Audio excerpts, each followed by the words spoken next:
The battlefield is quiet, but not for long. Today, we're looking at the newest protector to hit Marvel Strike Force, Sam Guthrie, aka Cannonball.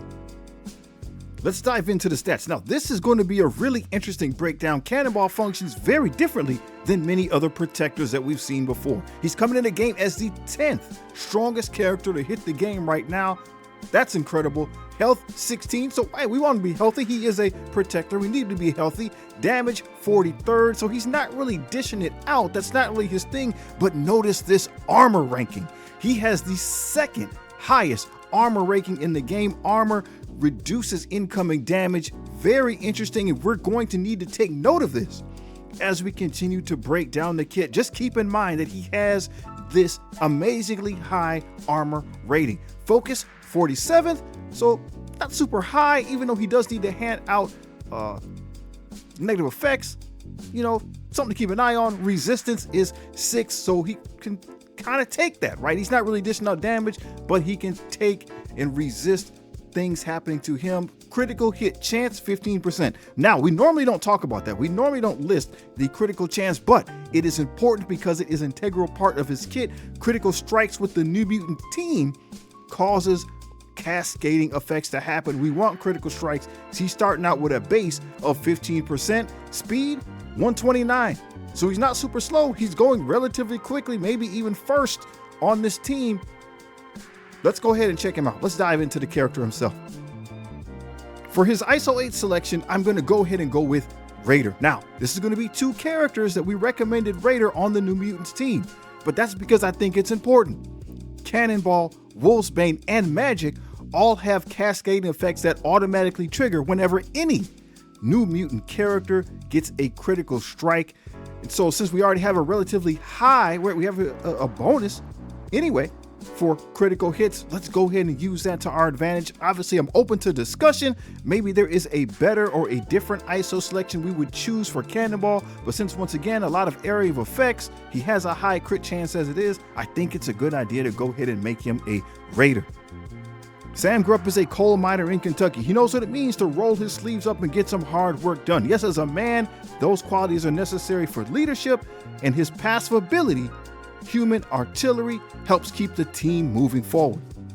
On spawn, gain 2 deflect and taunt for 2 turns. These deflects are going to be very important to Cannonball. So when Cannonball or any New Mutant ally gets a critical strike, you're going to get another deflect up to a maximum of 10. When this character or any other New Mutant ally drops below 50% health, you're going to apply 2 deflect and safeguard for 2 turns to him and all New Mutant allies. He is a protector. He's going to start off taunting. If he drops below 50% health, these deflects are going to go up, safeguards are going to go up. If anybody else gets in danger, deflects, safeguard is going to go up. And so far, this is everywhere. This is not restricted to Cosmic Crucible. However, in Crucible, if Cannonball has 3 New Mutant allies, then when it's Cannonball or any other New Mutant ally's turn, and his health is above 50%, he's going to gain taunt. So every time his health is above 50%, he's going to regain that taunt. Enemies with blind or silence cannot generate barrier for themselves. Now, I believe that Cannonball is the one who's throwing the blinds out there on the team, and we'll see that Warlock is the individual who's going to be throwing silences out there on the opposing team. Very interesting text here. We have support and protector enemies. There's also, in addition, of villain controllers cannot spawn with immunity. That means you can get these characters under control early and change the course of the matchup. Who might some of those characters be?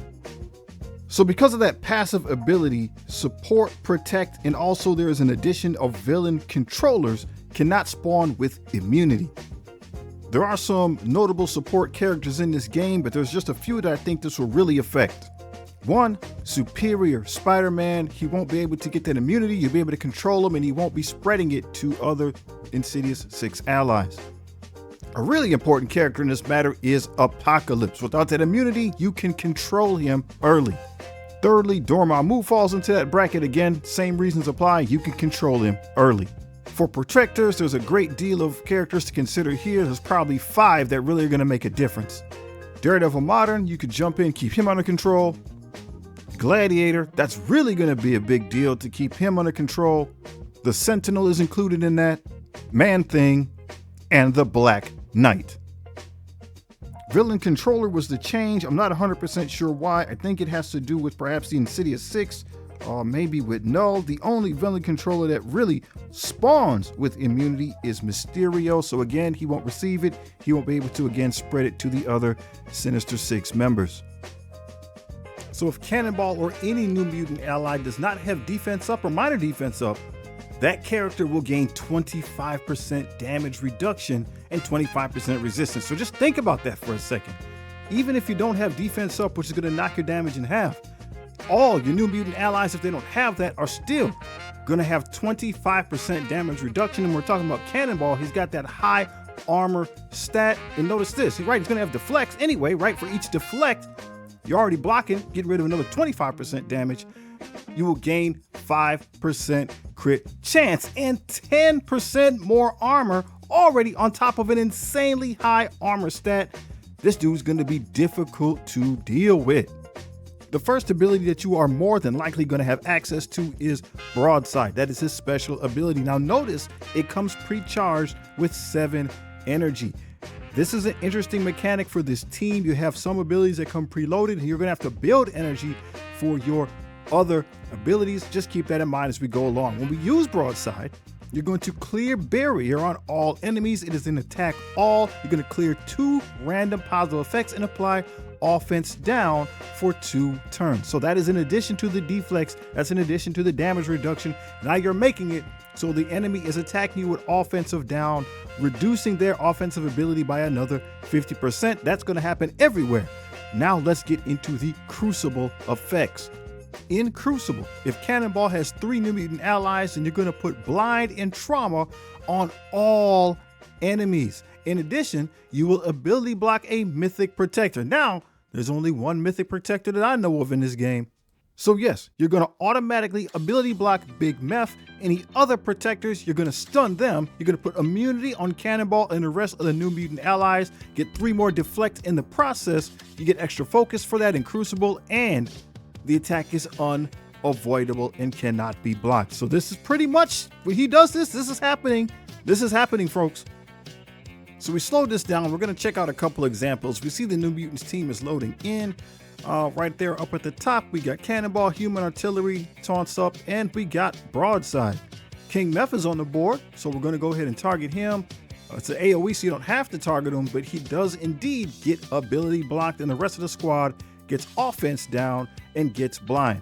Just for giggles, right? We're going to take some hits here, but when we get back to New Mutants team, Human Artillery is going to proc again so we can get more deflects so we can absorb the incoming damage and keep going forward. Same deal here with Illuminati. Captain Britain's a protector. We're going to attack Odin, but Captain Britain gets stunned and we can press the attack.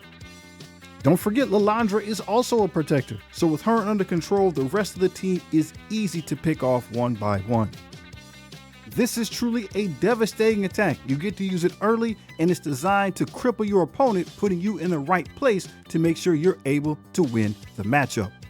The ultimate ability is called Blastfield. Yeah, man, it gets crazier. You're going to apply stun to the primary target. You're going to attack the primary and adjacents for damage and clear 2 random positive effects. Now, those deflects, once again, for each deflect on this character, you get an additional 25% damage. You max out at 10, so that's an additional 250% damage, meaning this attack could do 625% damage. This is an attack, my guy, and on top of that, you're going to give offense down to the opponents for 1 turn, as well as a slow to the opponents for 1 turn, maxing out both of those at 3 if they already have those negative effects applied. On top of all that, you're going to get 5 more deflects, and enemies killed by this attack cannot be revived. And note, none of the information that we read here with the ultimate ability is locked to Cosmic Crucible. Now, I got to be honest with you. I didn't have a lot of footage in my testing where we get a chance to see the ultimate attack, right? Usually by the time you get to it, the match is already over. So you're probably looking for a situation where you have 1 more big dog on the board. You just need to keep him under control to ensure that you can finish off the match. The basic ability is called Blazing Barrage. You're going to attack primary and adjacent targets on your basic here for some damage. Apply offense down for 2 turns, slow for 2 turns, and hey, you get another deflect in the process. Sam Guthrie, aka Cannonball, is ready for the next fight. He really fits in well with this New Mutants team. I'm very curious to see what happens when they come to the real game. Hey, I think he's worth the investment. I'm going to unlock him today, but is that true of you? Are you going to be getting him soon? Are you going to wait for his free-to-play release? What's your thoughts? What's your thoughts on the ISO? What's your thoughts on this team? Let me know in the comments below. I love mutants. New Mutants are a great team. And hey, man, if you haven't seen this video right here, please check it out. It's legit.